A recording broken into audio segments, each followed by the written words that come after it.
Yon guys, for today's video guys, tayo magde-deliver ito sa Lalamove. Yan ang aking pan-deliver po. Chanel. Yan ay kinuha ko dito sa may San Vicente, sa may Lumina Homes. Yan. Akin pong i-deliver yan sa may Binyan, Laguna. At mabilis lamang po yung i-deliver. Kita nyo, nandito na agad ako sa Pavilion Mall. Diyan sa may Binyan, Laguna. Ay kabilis, diga? Ay na-deliver ko na agad yung Chanel na yan. Diba? Ganyan lamang po kabilis. Dapat bilisan para tayo makarami, di ka, mga kaibigan. Di tayo maghihintay-hintay na din ng panibagong booking natin. Dito yan sa Pavilion Mall. Tambay-tambay muna. At habang nakatambay nga kanina, ayan, ay nakakuha na dito sa may Buboy's Pizza. Yan guys, ang i-deliver naman, yung pizza na yan. Dito yan sa may Binyan. Tapos i-deliver ko naman ho yan sa may Santa Rosa. Yan. Di ba? Kabilis lang makakuha ng booking ulit. Di baba na tayo. Yung pizza na yun sa may second floor pa Di ako'y bumaba. Tapos nung na-deliver ko na ho yung pizza, ano naman ang sunod? Nakikita nyo gayan? Kaliit na remote na yan. Yan lang ang i-deliver ko. Pinick up ko ho yan doon sa may Santa Rosa naman, doon sa may Sea Oil. Ngayon ako'y habang papunta naman ho doon sa delivery ko ng remote na yan, ako'y nauhaw. Dito sa may parte ng Santa Rosa, may highway na yan. Ako'y napabuko muna. Pantanggal baga ng mga uhaw, ayan. Yun nga lang talaga namang kaliit lang na rin aking dineliver na ito. Wari ko'y logi sila ngayon. Diyan, delivery ko naman yan dito sa may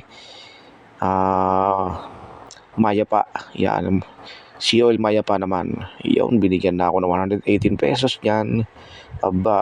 Ay tuwa na si Kajepo. May pang 4 na yan. Biglang nabahayan ng dugo. At ako'y nagutom-gutom na rin. Gawa ko na sa mga oras na yan. Ako ay hindi pa may merienda. Yan, pares muna tayo guys. At ano na naman, alas 5 na ng hapon ng oras na yan. Kaya pares muna. Bali ito na yung aking merienda at parang abot na rin ng hapunan.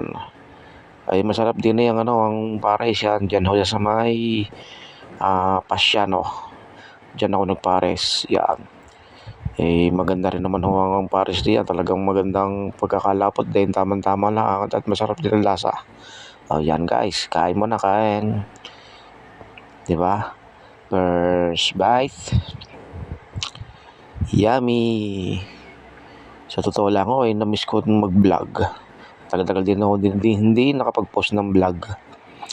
Siyempre pagkatapos kumain pahinga muna. Baka sumingga ang appendix. Mahirap na. Pahinga muna. Vape ng konti. At nung ako'y habang nagpapahinga, nakaabang na ako sa booking. At yan, may nakuha na nga ako panibagong booking. Dito lang sa may Parian. Yung lawyers na yan, yung lawyer, attorney, notary public, nabubul pa ako. Yun na guys, 5 parcel yan. Akin naman i-deliver yan doon sa may Barangay Bukal, Kalamba. Yan. Bari ito lang ang pinaka marami kong deliver sa lahat ng mga deliver ko. Pero magagaan lang din yung mga parcel na yan. At yan guys, nakarating na ako sa drop-off location. Umakit na ako sa may second floor. Inakit ko lang yung mga parcel na yun. 5 peraso na may kagaan naman.